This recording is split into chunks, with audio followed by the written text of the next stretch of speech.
he does perform the operation on Talbot, but then he turns evil again, and Talbot's like sitting, just reading a graphic novel or something. I don't know, a comic book. He's reading One Piece. He has to catch up with it, but he knows he can't because they've already made 20 more volumes. He's on the War of the Roses or whatever on Earth it was called, the Palace of the Roses arc, and he's like, I can't skip this. Cinematic Fantastic. Klaatu, Barada, Nikto. I'll show you who I am and what I am. Bitten by a werewolf and lives, becomes a werewolf himself. Open the pod bay doors, Hal. I'm sorry, Dave. I'm afraid I can't do that. It's alive! It's alive! It's alive! Hello and welcome to the Cinematic Fantastic Podcast. I'm your host, Jason Weatherford. And your other host, William Weatherford. Get ready for opinions, dad jokes, and bad jokes as we watch and review sci-fi and fantasy films from the classics of yesteryear to the new favorites of today. Dearly beloved, we've gathered you here today for what I hope is not a funeral for the Universal Monsters series.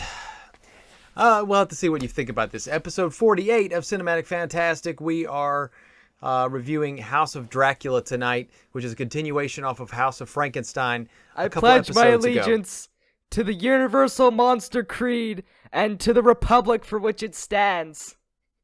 May it be held high in the high, but no, it actually does not end on a high note at all.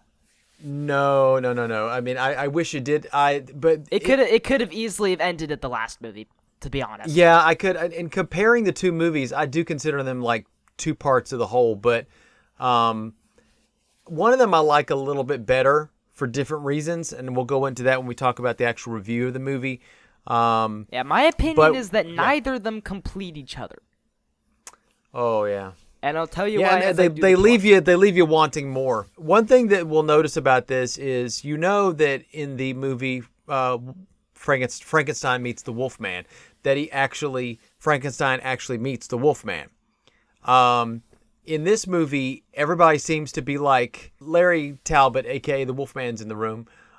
He's like, I gotta go take care of something. He leaves, and then Dracula comes in and goes, what's going on in this room here? Something I'm doing. I've got to go. And he leaves, and then something about Frankenstein. It's like they're never in the same place at the same time in their proper universal monster form.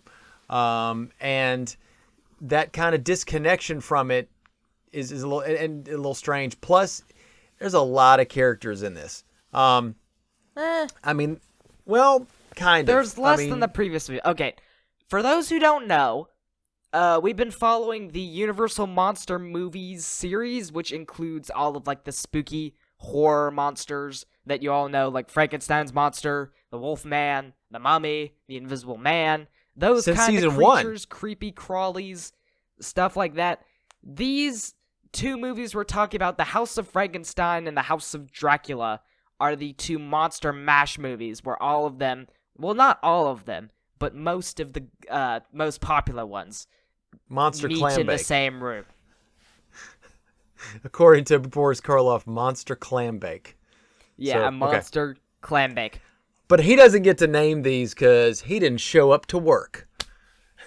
Yeah, I'm sorry, that's kind of mean mean for me to say. The classic monsters are finally meeting up together, and Boris Karloff is already gone. Yes, and honestly, when he started seeing the way the wind was blowing, when he started seeing that Frankenstein's monster was going to be more of this dumb brute than the soulful creature that he played, he saw where it was going and went, no thanks. And he jumped off that ship. But speaking right now, of the wind blowing, yeah. we begin this movie with these title cards that have like this rematerializing, warping back into shape sort of spooky thing. They've done that before. But better.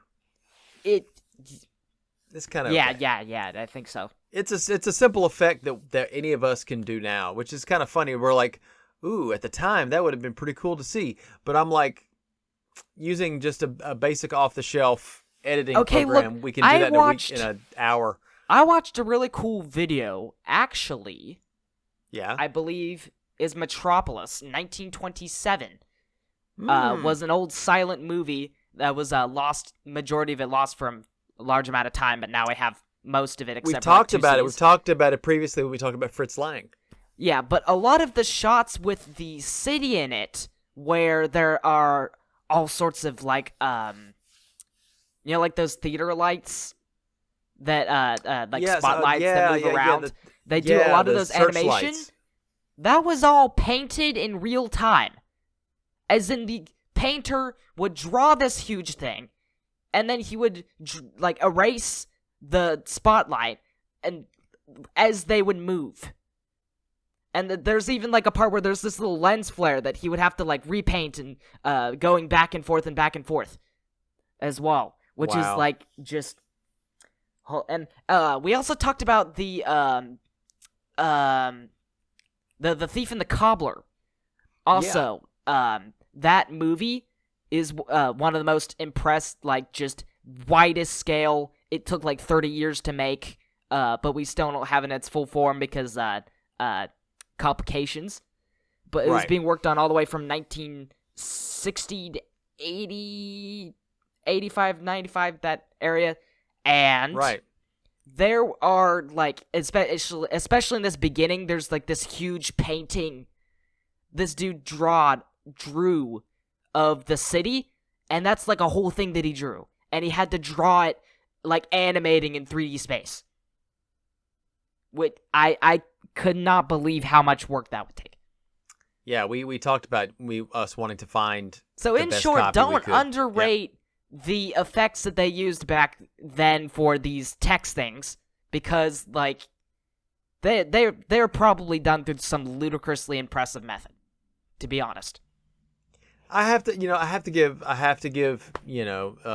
respect where it's due, but at the same time, I have seen better titles.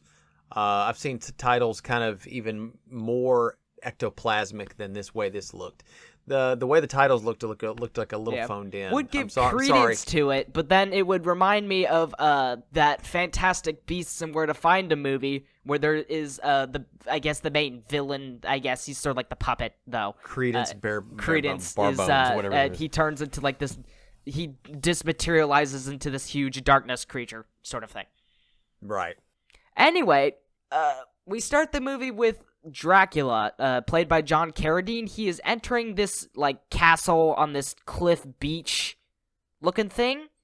Isn't he dead? Well, I mean undead, but they all died technically, but then they just the last bring time them the right last back. time we saw John Carradine as Dracula, what happened to him? He burned in the sunlight, holding onto a coffin. And now he's just back inexplicably. He's like, "Hey, what's up? Remember me?" But go ahead. Yeah. He needs help, basically. He is, like, spying on the residents before entering into the place. And there's this Dr. Edelman. Edelman. Edemon.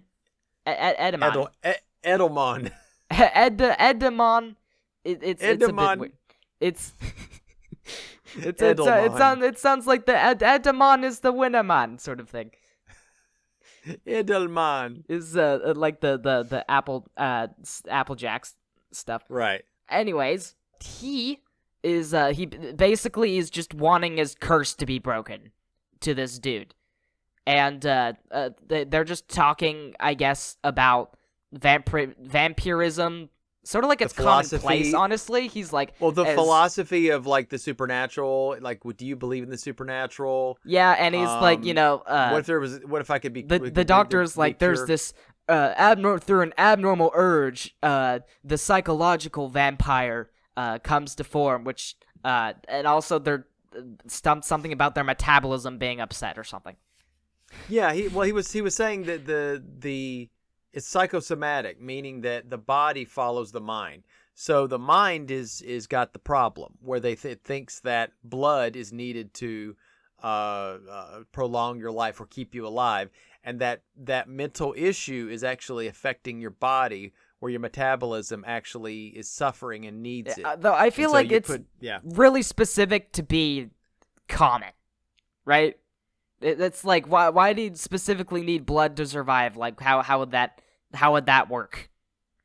It's a mental issue. It's not according to the doctor, it's not a real thing. It's a mental struggle you're going through.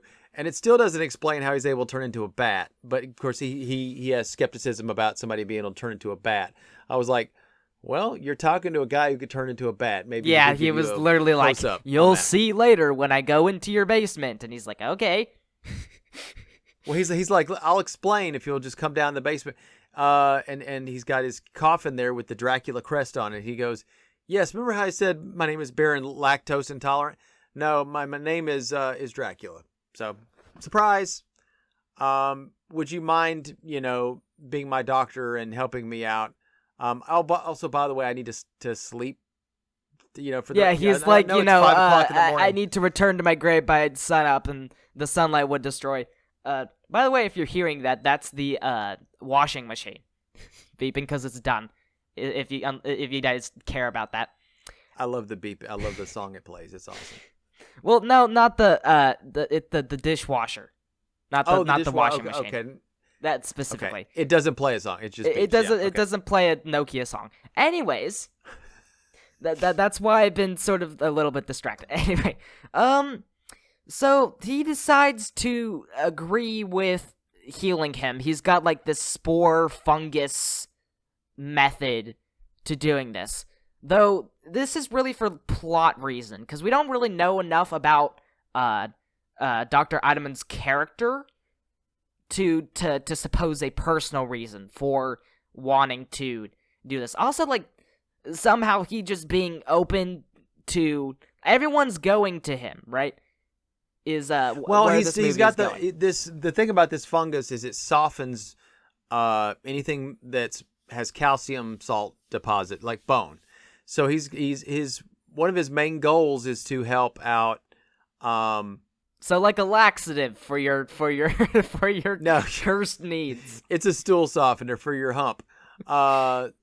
So you know what? The last movie had a hunchback, and so this movie has to have a hunchback. Too. There's this lady who has a hunch. It does nothing. Nina.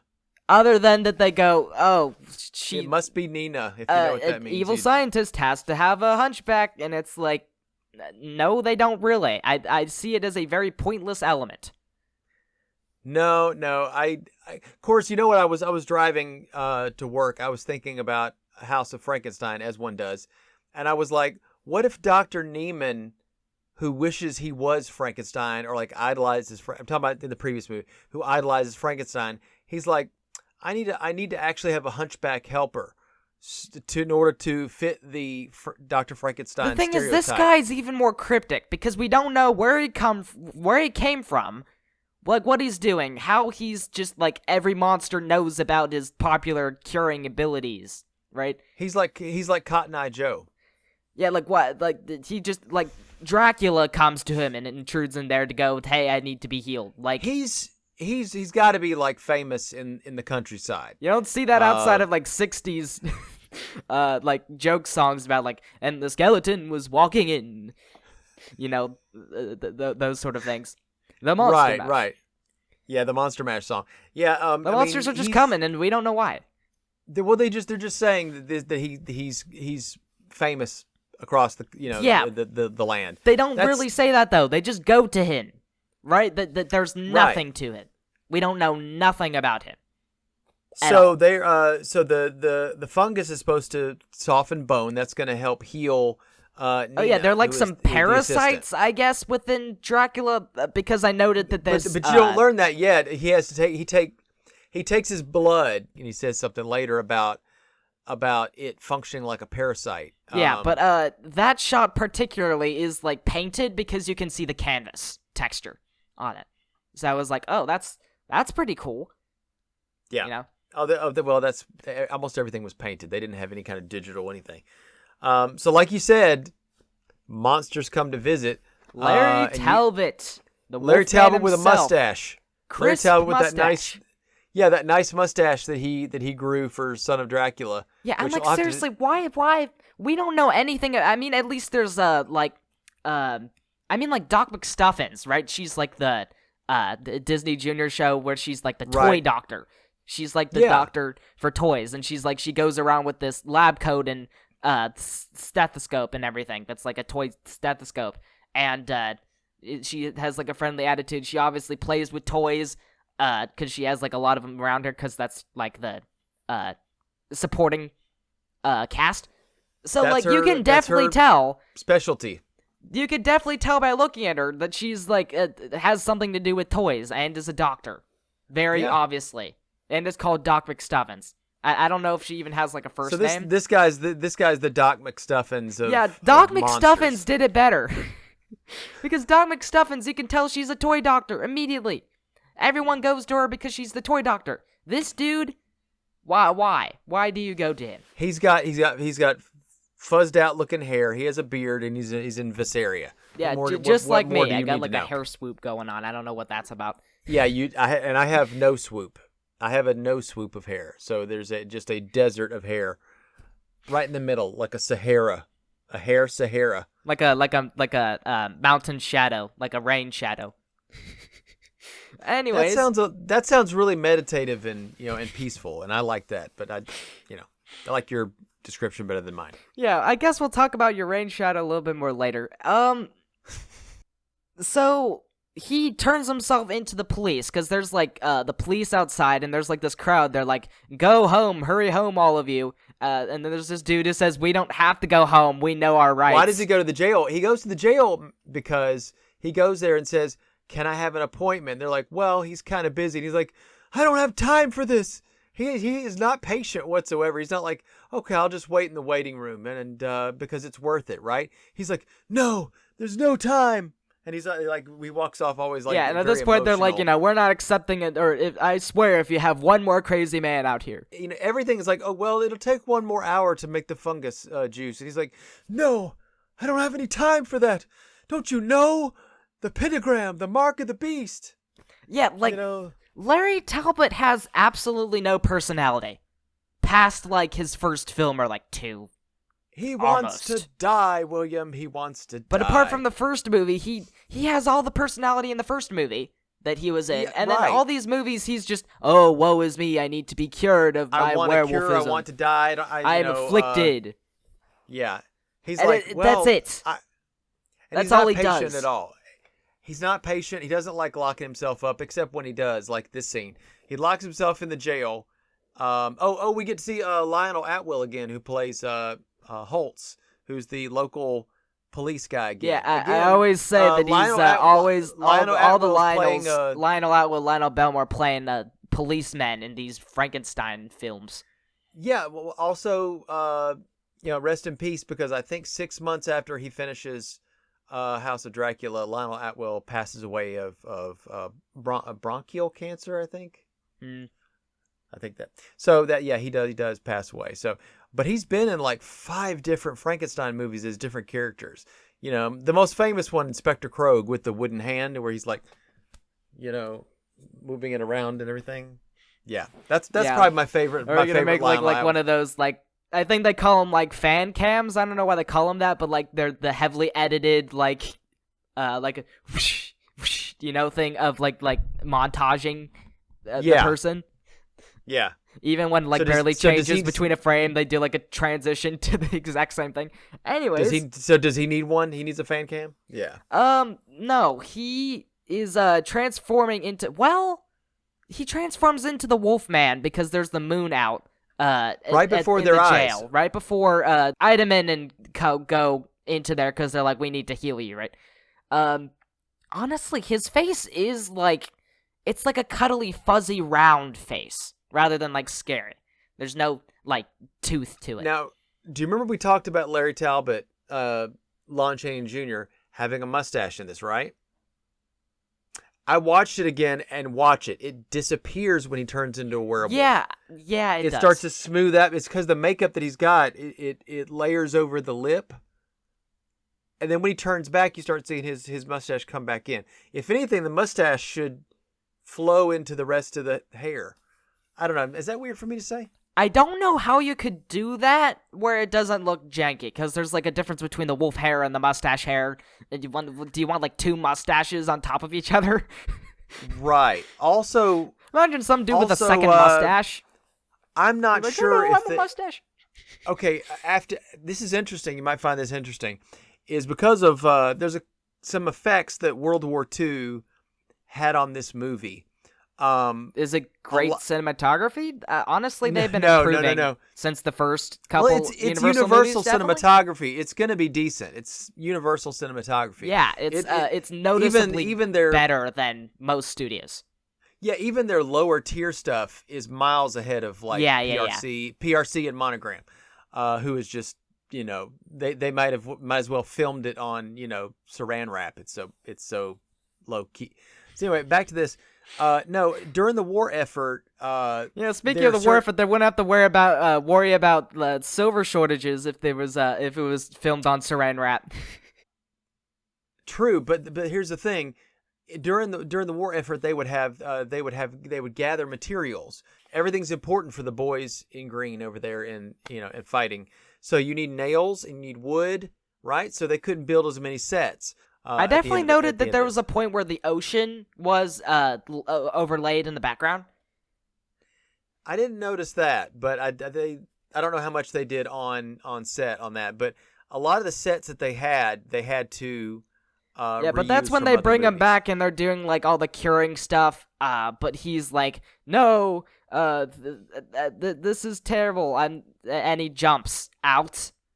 Yes. Off the cliff into the we'll water. Talk about that part in a minute. So I think he kind of shows him some of the fungus and the bone softening and his theory about what can be done for that.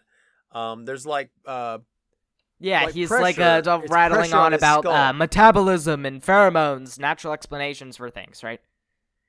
Yes. Well, what it is it's the pressure on his brain, and he's thinking that the moon is causing him to turn, so the hormones are turning. Look, I've seen some people that have hormone issues, but they don't just automatically just grow hair that fast, and their nose doesn't turn into a snout. So the scientific explanation only goes so far, but the full moon is going to be in a couple hours because he's like, how long is the fungus juice going to take? And he's like, well, it'll take a couple hours. He goes, and that's where he's like, I can't do this, and he jumps out the cliff. Yeah, I said addendum mortis once again. Well, no, he doesn't die here necessarily. No, he doesn't, but he does end up in a sea cave. He does end up in a sea cave, and they're like, oh, we can't get him, drats, and so they're like the two ladies. There's two assistants, by the way. It's the one with a hunchback and one without one. Yeah, with blonde Melitza. Melitza, it has kind of curly hair on the top. Melitza, and strangely enough, her and Baron Latos Dracula have met before, and that we'll talk about that in a little bit. But they have this crane that they're lowering Dr. Edelman down there. And when you see this these two brothers that are helping out. One of them, his name is Siegfried. He's got the mustache. And the other guy is Steinmühl.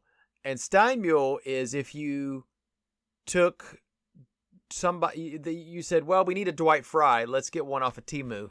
Oh, that dude. Yeah. Though I don't think that was. I don't think you can get people off of Temu. No, I know that. I know that. Well, you keep making those comparisons to like these online sites and whatever. I don't think they're very applicable. Yeah. Yeah, so they're going in, and there's this mud pit thing where they find Frankenstein's monster wallowing in it, and apparently Dr. Neiman's skeleton as well.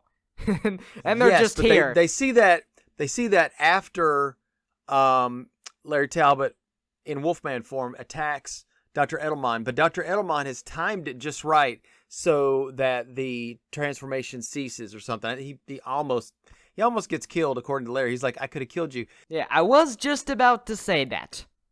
Though. I'm sorry. So, how did the mud... I was going to say that when I was editing the last episode, I had something to do with like the Lord of the Rings, where there's this quarry, and I was like, in that particular, there's a place where they're in a mud pit and they're bringing out the the Urukai. elite orc dude. The Urukais, yeah. The Urukais out of the mud, and I was like, that's just like this. But this time he's just wallowing in it like something. Well, I don't know. He's dead. But how did that mud slide? He goes, the mud took it here. How did okay, so he sunk in the mud and the quicksand, and then the flow ended up. I would underneath think the that castle. there were it's a dam, right? So there's water, but it's more rocky than dirty. I think you have to get.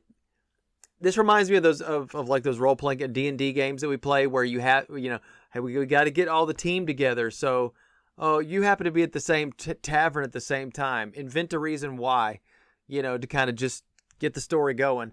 And that's what this is. It's like you all meet in a cavern instead of you all meet in a tavern, and then just get the story going. So, but yeah, next scene is where they're doing I forget Malaysia or something. Militia. Militia, like why is it different than Melissa? Like I don't know, because they're in Germany. I don't. There is Syria? not even like a reason. She's playing Moonlight Sonata, which is funny because Yeah. the last film we did, Return of the Ape Man, that seems to be a go-to. John song in Carradine these loves films. Moonlight Sonata. That's verified. It's true. Yeah. Fact check. True. This scene her playing this also seems to do the same thing that happened in Dracula's Daughter as well, where she is gaining like thoughts about the vampires and darkness and stuff. And she's like, Right. no, playing faster and faster, right? And Yes. so Dracula is, while this is happening, is doing like the mummy glare from the first Mummy movie.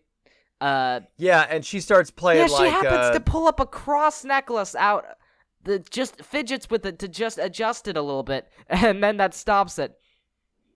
But Yes. she does seem to be under his control, and it's like that happened last movie, that happened a couple movies ago, another vampire with the movie. ring. No, with the with Return the ring. of the Vampire. Remember? Yeah, but also, do you remember in House of Frankenstein, he like had the ring, and she was looking at the ring, and Yeah, she was saying, that's what I was referring to. right. House of Frankenstein, Return of the Vampire, Son of Dracula, even all of those. Every single movie that's had a Dracula at this point, he has to get a lady, and we don't know why. He gets one to put under his finger. I seriously don't know why, but like showing her like the darkness of reality. Right. But don't they get interrupted by Edelman? He's like, transfusion time. Yeah, just like the last movie where they get interrupted. It was one of the Mummy movies, Mummy's Curse or whatever, Mummy's Ghost actually. I will say that there's like this spore garden cave with atmosphere like mist, and I will say there's like wall detailing that like Yeah. is not there in like the first movies. They didn't like care that much about wall detailing, but this they're like, they're not There's just a little like bit more cardboard effort and stuff. into that. Yeah. I don't think cave wall detailing was needed for the war effort, so they had plenty of that left just sitting around. Like, Well, did- I mean, did they you- likely needed water though, but right. Apparently, they do the transfusion scene, but then, like, through the powers of staring, they both fall asleep. Malaysia and, Dr. Idaman. Why are all the names so hard to remember? I swear, I I'm finished okay. this movie, like, half an hour ago, and it's so hard to remember the names. Nina faints. And then he, like, screws the thing to, like, He puts some of his blood into the doctor. his plan all along was to turn the doctor into a vampire instead of getting healed and I run don't know away. if he has a plan. I don't know if his plan is really thought because he wanted a cure. Yet he wants to get Malizia. He didn't even know. Did he But he know didn't get Malizia cured. was working there? I sincerely do not know what on earth the idea was to make like him turn into a Why would you want why? But he's not like a full vampire. In fact, he's more like Dr. Jekyll and Mr. Hyde. I feel like there's no world building in these movies. There's no like these people want this for this reason, right? Everything's just in a playground. They're just like they're fighting against each other. He turns into a vampire. Oh no. He escapes, but he doesn't. And it's like, it makes no sense. He stops the doctor. No, he stops Dracula. Is that when Dracula goes back to his coffin? And they chase his bat he around? flees to his coffin. Invisible Man Returns style, goes into the afterlife because he had to go to the coffin where he was defenseless to being dragged to the sun by the doctor. Yeah, and he gets burned, and then of course the doctor is getting feeling the effects of Jekyll and vampire Hyde blood. hallucinations where there's the whirling random stuff onto the screen. He imagines. Okay, here's what he imagines. He imagines. I guess it's like all of Dracula's he turns into Dracula, and so what Dracula did or is doing or would do or something. You even see the evil Edelman and the good Edelman, and the good Edelman's going, no, don't do the thing, and he's like, yes, I will do the thing. Yeah. By the way, while this is going on, he wants to resurrect Frankenstein's monster. I sincerely do not know why. Because the script said so. Because the script said so. It's like there's no. We know nothing about him, what he wants at all. At least with the previous one, Dr. Neiman was like, oh, I idolize Dr. Frankenstein, and so I want to pick up where he left off, I guess, sort of.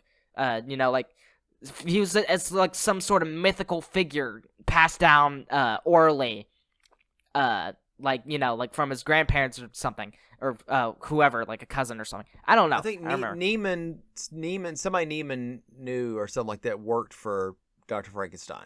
Yeah, but it was he idolizes him, and so he wants to sort of pick up where he left off. That makes some semblance of sense. That's a past. He's rooted in a past. This guy has no past. So he just wants to resurrect him. The thing is, Anita is oh, don't do it. That would be murdering a whole lot of people because you're bringing a murder onto the real world. And he's like, you're right.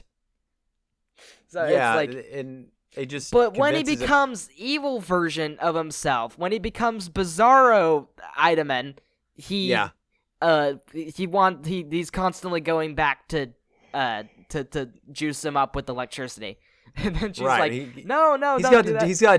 He's got dark bags under his eyes, and he's got the shadows are different, and his hair sticks up. I said I wrote down that he's a book accurate vampire because we're talking about the Bram Stoker's Dracula, not the movie, the book. Yeah. The way he was described was all the spiky hair and the white hair and the mustache. Yeah. He had a mustache.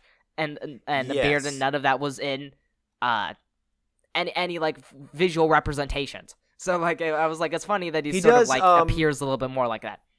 He does perform it, but it gets worse. He does perform the operation on Talbot. It's when he recovers from being evil, but then he turns evil again, and Talbot's sitting, just reading a graphic novel or something. I don't know, a comic book. He's just reading up in his room. He's reading One Piece. He has to catch up with it, but he knows he can't because they've already made 20 more volumes. Yeah, he's got and he's on a filler arc. Latest Devil Fruit, yeah. And he's on a filler arc. He's on a filler arc, yeah. He's on the War of the Roses or whatever on Earth it was called, the Palace of the Roses arc, and he's like, I can't skip this.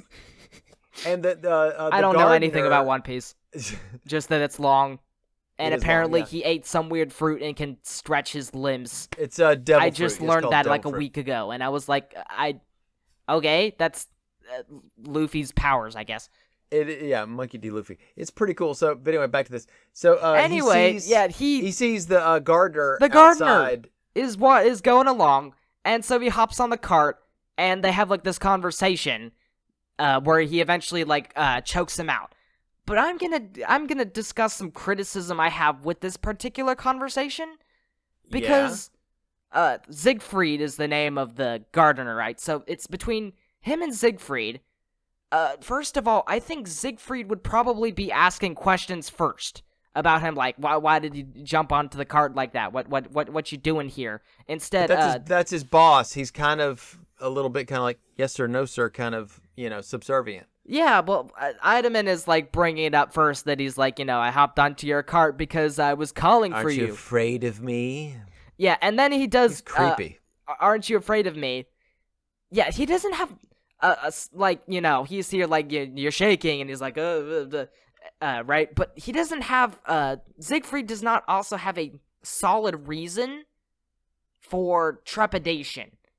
Because Eidemann has done nothing but, stare at him creepily. I guess he hopped up onto the thing, which is unusual. I would right. be like, why? But he hasn't, like, threatened to kill him yet. But he's like, are you afraid of me? Afraid of what I might do? Trepidation, right? And he's shaking, and it's like, why is it leaping to that? And then, if Eidemann was making, like, threats instead of questioning, like, are you scared of me? Afraid I'm gonna kill you? And you're going to the police? To thwart me, I guess, which right. I would have no reason to assume. I wouldn't be scared of him until, like, if he was, like, making, like, some threats. Like, he's not, like, that would have been my play if I wrote the scene, because it would provide cause and effect. And, he doesn't really give him much time to think about that. That's one of the things I've been thinking a lot about with the media I watch is cause and effect. Like the way, like a lot of times where it's like they glance... because fiction obviously can't go like, this happened because this happened because this happened, like a long chain would be irrelevant. And so they shorten that for, like, stories because it's like, it's not what the story is going for, right? But, like, it's a difficult balance. This one in particular, cause and effect is just, like, why did he turn him into the vampire? What is he doing as a scientist? Why is he wanting to resurrect What's the goal? Frankenstein's monster? Right. What on earth is going on? Was honestly the big question. Many plot threads. A lot of plot threads in this too. Yeah, and I feel like the last movie, The House of Frankenstein, that was at least a little bit better. Just a little bit. And there was more like, things going on in plot threads. But this, nothing makes sense. As I said, Dr. Neiman has, like, is more established of a guy than Eidemann. It's like, Eidemann, nothing about him at all. Literally nothing. So, the townspeople. He does rip his throat out. They do mention that because that's why they think that. That's why later on Inspector Holtz thinks it's Talbot who's done it. But yeah, he falls off the. I think. There's like a mob that chases them into the castle, and then they go in to investigate. I mean, the entire town is just like chilling. They're like, "Oh, look at that!" They're like, "Oh no, they're going." Everyone chase after him, and it's like 50 people chasing after. To put more criticism on the table, he's parkouring all over the place. All of the mobs in these horror movies aren't that helpful. That is, if you do not spread out, because more people is more coverage. Power in numbers is the idea, right? With more people, you should spread out, not hindrance and encumbrance, and you're talking about strategic, strategy, right? Yeah, because it's like you'd be encumbering, like, police are like, they all want to, like, when there are mobs forming, they're like, everyone calm down, everyone separate, make way, stuff like that, because it's, like, irrelevant, or not irrelevant, it's like a hint, they're an obstacle when they're, like, all in a mob like that. Are they an obstacle to themselves? As well? Also, the police, there's, like, a whole, like 20 different people. Yeah. Actually, now I think about it, I saw, like, a shot in, like, some thing where, like, there was this baseball thing where there was, like, basically all of the, the rule makers in the blue shirts, umpires or whatever, like, all of them are coming onto the scene and crowding around the batter. Because of something that he was doing. And it's like, that's not helpful. I don't know if I'll be able to find that shot, though. But right, it's a logistical nightmare. But again... I remember it because I was like, that's not helpful. Like, why do you have, like, 30 umpires on the scene to, like... That's not helpful. And when did the townspeople actually make a difference at all? They don't really. But, like, kill the beast. Two investigators from earlier we saw, with, like, they were at the jail, right? And they're like questioning, like, it was obviously Talbot, because Talbot we know is a werewolf, but we don't know that you did anything bad. That's what I was thinking. I didn't think that they mistook him for Talbot, in so much as that he was innocent. Talbot has a motive. He does not. They don't know that he turned into a vampire. Well, Edelman was saying, no, they don't. Edelman was saying, he's not supposed to be out. Yeah, he went back to normal at this point. He's not supposed to be out with any physical activity anyway. And it's not even the full moon yet. So we don't even know if he's got, he can't turn to, I think Melissa, whatever her name is, says that he can't, turn because it's not the full moon anyway. So they're like, okay, but stay in town. Yeah, but Steinmole, you said his name was? Yes, he does. One of the guys pulled a little medal or something. It's like a something of Dr. Edelman's. The doctor is it, and then he gets a mob with him because somehow he's one citizen out of millions to do that. Okay, right. But the fungus is ready though. The fungus is ready. Edelman can operate on only one patient. He wants to do Nina, but Nina's like, no, do Larry. The treatment is a success. She's such a sweetheart. Yeah, I guess like somehow she likes him because he's pitiful. But I'm like, there's no chemistry there. There's no romance. I think was like one thing that you wrote here was that they had like romance was like potentially like his end, because after all is said and done, we don't see anything of Larry Talbot. So you're like, oh, they get together. I'm like, there's no chemistry. There's no romance. Well, they act. Well, I don't know if you saw it, but they act like there's some sort of. She cares about him, and is concerned. Yeah, but I'm like, I don't think that would be a valid option. I do like the scene where they go out onto the courtyard as the moon is rising. And he doesn't turn into a werewolf? No, and he's basically cured. Yeah. Unfortunately, Edelman's turned back into evil version, and now he's back at it again. And the monster's up. And so Nina walks in on this, and Edelman is like, intruder, and chokes her out and throws her into like some hole. I think that was like the cave from earlier. Yeah, it was the pit down below. Did you notice that? Some people have pointed this out, that there was some Cabinet of Dr. Caligari shadow work going on here. Yeah, I mean, they did do a little bit about that with the Mummy's Ghost, because I was talking about like he was trying to choke her, but wasn't using his corporeal arm to do it. He's using his shadow. Right, exactly. So, to wrap this movie basically up, there's a little scuffle. The police and the mob arrive on the scene, but they can't do anything because the monster is already dying due to Talbot executed. Is fighting him in a electrical machine and glass bottle filled lab. So there's lots of damaging items. Idleman gets shot on fire. And Idleman gets shot by Talbot. Oh yeah, like he mercy shoots him. Yeah, I mean, a vampire's only weakness, revolver bullets. Frankenstein's monster literally dies just like Ghost of Frankenstein. Apparently this was because... They use clips, too. Because they literally reused the ending of it. Right. And I do believe that is the end of the movie. Literally just that last part. Yes, so, as soon as the fire rises and Frankenstein falls, they're like, we out. Yeah, it's just a very, very simple end, honestly, to all this. This movie feels like extreme fluff to me. It's very messy. Nothing makes sense. There's no causality to anything. Our main character we know nothing about. Right. Neither what on earth he wants to do, and neither do we know what Dracula wants to do. Also, why is it called the House of Dracula? It's not his house, and it's not even a house, it's a castle. It wasn't originally going to be called that. It was going to be called Wolfman versus Dracula. But they don't fight.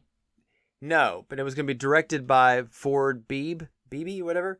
Bela Lugosi was going to reprise his role, but it didn't it didn't go that way. It was gonna be. It's directed by Earl Kenton, same guy who did House of Frankenstein. Screenplay was by Edward T. Lowe. Yeah, we've seen a lot of these people before. Yes. So basically, he took elements from Wolfman versus Dracula, added in Frankenstein's monster. A lot of the crew and the production people from the previous movie came over. They used a lot of sections of music from earlier Universal movies. You can definitely tell. Sets, props, footage from Ghost of this movie Frankenstein. mostly took place in one town and one castle on a beach set. Yes. Oh, Bernard Schubert was hired to write the script first. They did say that this was announced in April 1944 that this was going to happen. But it came out in 1945. Yeah, he did a lot. Well, there was a delay because of the censor board. Because you remember the censor boards. They were like, what were they going to do before the censor board came? I don't know. I do know there are some. They're just like, this Dr. Eineman can't have a backstory. Well, yeah. Well, there was some scene. That's too much. Get rid of it at once. Yeah, there was. I think there was a scene where it was going to show Frankenstein's monster coming out of the quicksand, holding Neiman's skeleton, and that was filmed. Glenn Strange was Frankenstein's monster, and it was so cold out that he was shivering. He was like, I'm going to catch pneumonia. And who else but Mr. Alcohol himself, Lon Chaney Jr. showed up with some alcohol. He goes, this will warm you up. He gave that, and he basically, gave him a, cloak, gave him a heater, anything he could to make things great for him. So, Lon's nice. He said that Glenn Strange said that he saved his life. And I'm sure he would have loved to know that that scene was cut out of the final picture. Right. Well, and here's the problem that was happening at the time is television was in its baby infant stage. And it was actually that's actually got to be like a talking point for like the next episode or two. Well, yeah, and you'll have to see that. See, movies. I haven't done any research into that, so I'd like to do some research. Movies had to bring something. Of course, they didn't yet, but movies had to bring something that TV wouldn't bring. It had to be bigger. It had to be like more spectacular. So you had one of the first science fiction shows ever House on of TV. Frankenstein had like a chase scene. What could be bigger than a chase scene? This movie, what even was there really? No, this wasn't the movie to bring people from their television screens. Kind of let me finish on that. I was saying one of the earliest science fiction shows to show up on television was called Captain Video and His Video Rangers, and that came in the late 40s, kind of early 50s.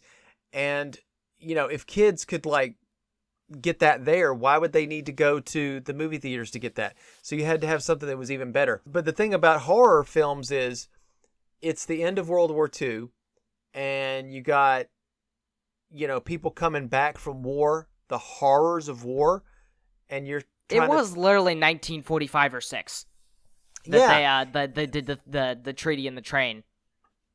Well, not only that, the Hiroshima and Nagasaki. The year after. The bombs. So lots of horrible things happening in the world.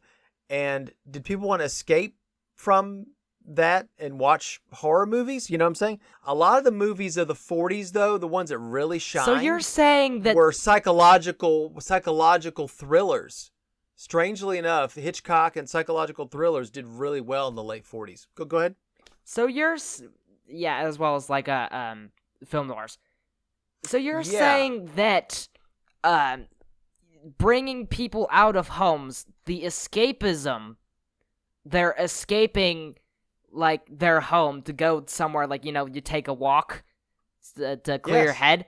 You're saying that it's like that, but they're like, to the TV's in their home where, there's the radio might be over there talking about the war you're in your house where you've been stewing, and you go outside into this movie theater outside of where you are, take a walk over there to escape your house to somewhere else. Yeah, that's a lot of times that's why we go to movies, is for escapism. I mean, that's why people had a hard time with I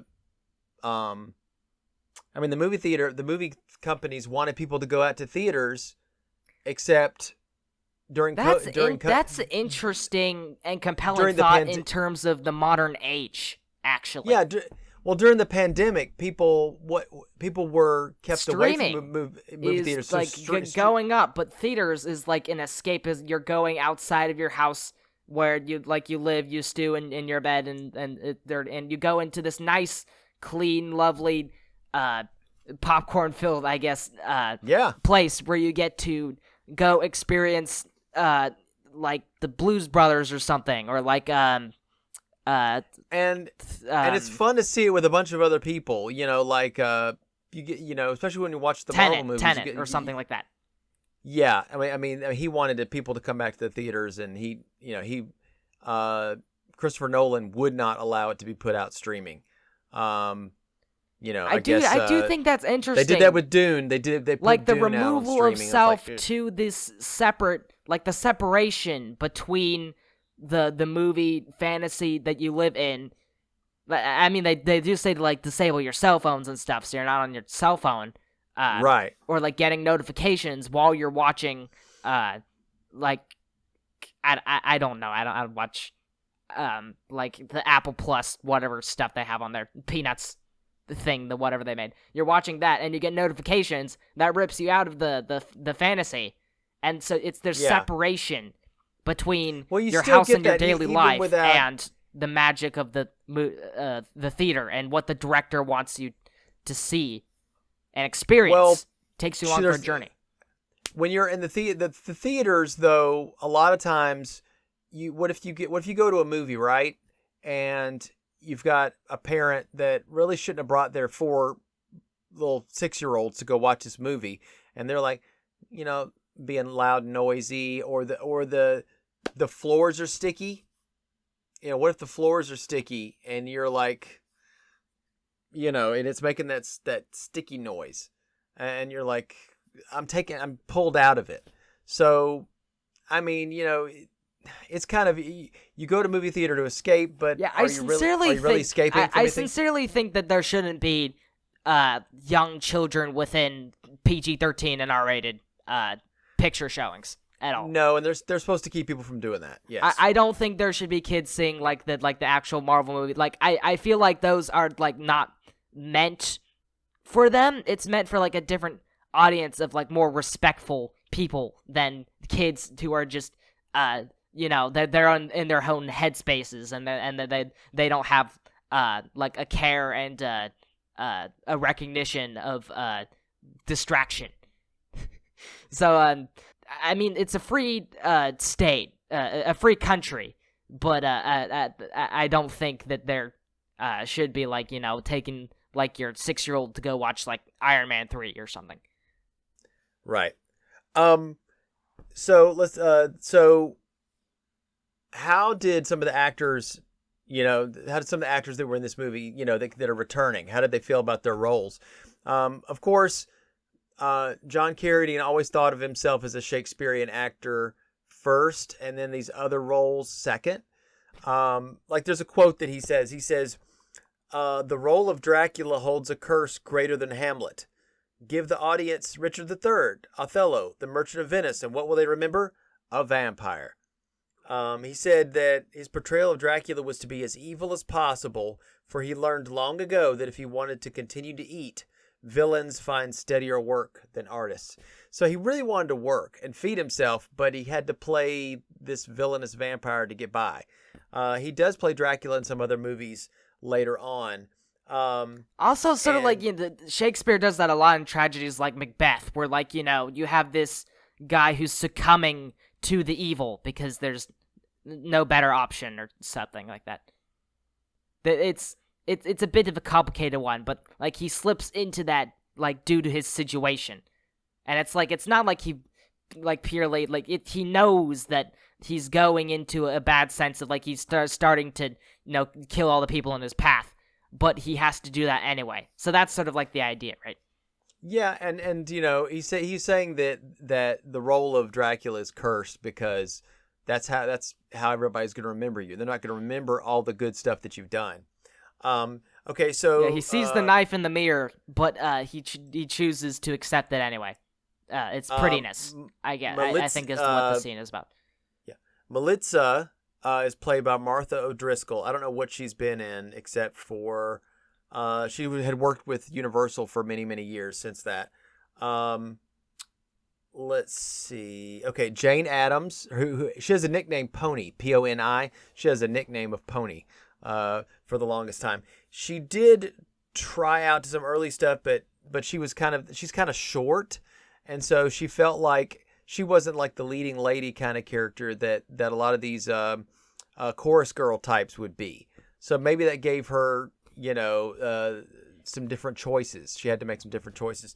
Let's see. She was a very sweet lady. She passed away in 2014, I think. So wow. She's been around for a while. But she I think that's literally like when the Lorax came out. Wow, okay. Connected? I think not. The movie was not the highest grossing film that year. That was Lady on a Train. That grossed over 500,000.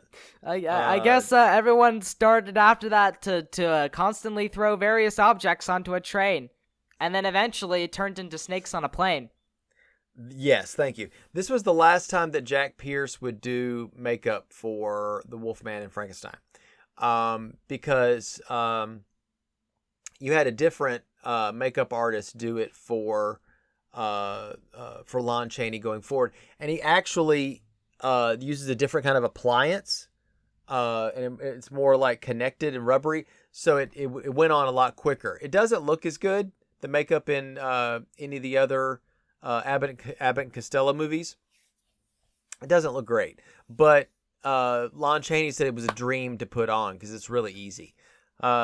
So that's where we're heading with these things. This is the last time that the Universal monster movie stuff would be taken seriously, unless you count Creature from the Black Lagoon as being part of the Universal monster thing, and I kind of do, and a lot of people who are aficionados, they do, because now it becomes a joke. It's in Abbott and Costello Meet Frankenstein, Abbott and Costello Meet the Invisible Man, Meet the Mummy, Meet Jekyll and Hyde. And I'll be interested. It's time to laugh about these sort of scary their creatures scrambling for how to interpret the monsters in a newer day and age where people don't care about them as much. Yeah, in favor of well, aliens. See, the monsters had to change, right? Because new technology. In the late, you know why the aliens thing kind of took off partially? War is in the late. Well, no, the war was over, and it was 1947. And there was a rumored crash in New Mexico, a little place called Roswell. And that was all, there was cover-ups, and people were like, was it really aliens that landed and, crash landed? What was it? The military was involved, and people were like, they couldn't get enough of it. They were just UFOs, aliens, green men from Mars, that was obsession. And then what do you see next? The 1950s are just chock-a-block with aliens and UFOs and more monsters, mutants, all kind of different things. Like recently, I saw a movie that was mentioned. It was a later movie with Lon Chaney Jr. when he's kind of toward the end of his career, sort of. He's kind of puffy, I'll tell you that. But he plays a real jerk of a character in a movie called The Cyclops. Where they crash land somewhere in South America or something like that, and the whole area is radioactive. They find the eponymous titular Cyclops, which is actually her ex-husband, and he's just wearing like a big loincloth, and he's bald, half his head's melted like this, and his mouth is melty looking too, and he just goes. "Ugh." Yeah, I bet that they did not have a good idea on how to do half animal, half human. If I show you creatures. this Cyclops guy, you're gonna. I don't know if you might just be like this or laugh. I don't But know where which I one might you're be gonna do. proven wrong is the next movie we're doing, She-Wolf of London. This movie, we'd had like a hunchback lady. I would love to see if they improve anything with a werewolf lady. Right. And this, I think this is more inspired by a Werewolf of London than the Wolfman. That was one of the first. That's the first werewolf movie that we ever did on the podcast. I believe. So it's more inspired by that than anything else. And I'll be glad to see how that goes along in our next episode of Cinematic Fantastic.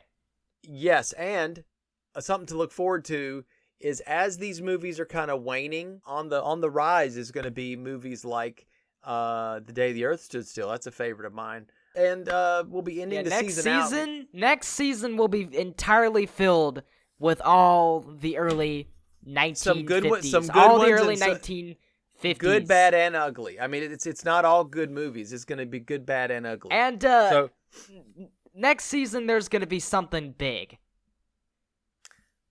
Probably Colossal, in fact. Oh.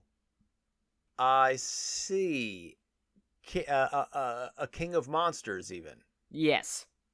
Oh, and we're talking about we're doing Gojira, King of the Monsters next season, which will be exciting. Anyways. The last movie that we're doing this season, something to look forward to toward the end of the year, if you're interested, is a little movie called When Worlds Collide. And I haven't seen that movie. I'm looking forward to that one. That one's, that one's going to be good. But let's collide another time where we collide between, I almost said hemispheres, but that would be incorrect because the North America is on the same hemisphere as Britain. Britain. So let's in honor of our fallen friends, let's take a salute really quick to all the Universal monsters we've known, and the last time that they were taken seriously by Universal until later when they try to reboot it. Salute. And now they're a joke.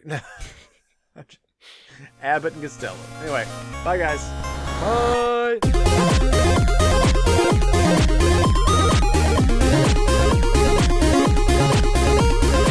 Thanks for listening to Cinematic Fantastic Podcast.